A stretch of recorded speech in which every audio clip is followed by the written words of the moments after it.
ঠান্ডা হও ভাই, আমার বোন দিয়ে গেছে। কি হয়েছে কি হয়েছে কি হয়েছে?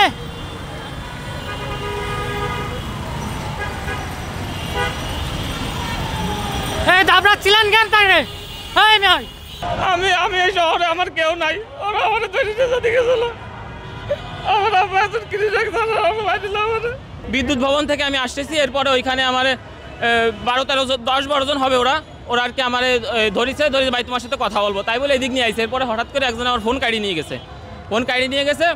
পরে আমি ওদের বুঝতে পারছি যে ওরা হয়তো কিছু আমার সাথে উল্টোপাল্টা করবে। পরে আমি এইদিকে হাইটে চলে আসছি, আমি ওইদিকে কোনো পুলিশ দেখি নাই, যার কারণে আমি এইদিকে এই যে পুলিশ দেখছি ওইখান থেকে। তারপরে আমি ওদের মানে আমার এই কলার ধরা ছিল তো, আমি টান দিয়ে ছুটে দৌড়ে চলে এসেছি এখানে। না আমি কাউকেই চিনি না, আমি দেখিও নাই তাদেরকে।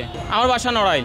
এইখানে আমি আসছিলাম ঢাকা, আমার একটা পরীক্ষা ছিল বিদ্যুৎ ভবনে, আমি ওইখানে আসছিলাম। আমার কাছ থেকে আমার ব্যাগ নিয়ে গেছে, ব্যাগে শিক্ষাগত যোগ্যতা সার্টিফিকেট ছিল, আর আমার ব্যাগ নিয়ে গেছে, আর মোবাইল ফোন নিয়ে গেছে।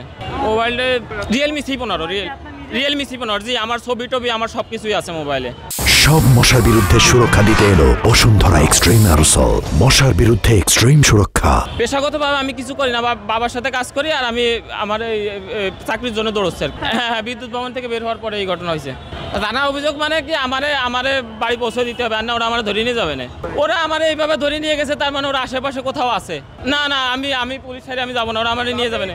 থানায় অভিযোগ করবো, আর আমার নিরাপদ আমার বাড়ি পৌঁছে দিয়ে আসতে হবে। আমার বাবা মা কৃষক, আমার মাইরে যাবে না ওরা। আমি ঢাকা শহরে কোথাও চিনি না, আমি এই শহরে আমার কেউ নাই, ওরা আমার ধরে নিয়ে যেতে গেছিল। আমার আব্বা এখন কৃষক ছিল, আমার ভাই ছিল। আমার আব্বা কৃষক, একটা অটো চালাতে পারে না, ভ্যান চালা আমাদের মানুষ করেছে স্যার।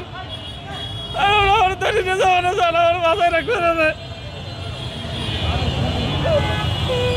ওরা কি আমি জানি না সঠিক।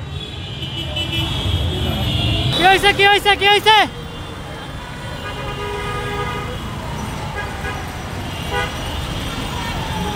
এই দাবড়াচ্ছিলেন কেন তাই রে?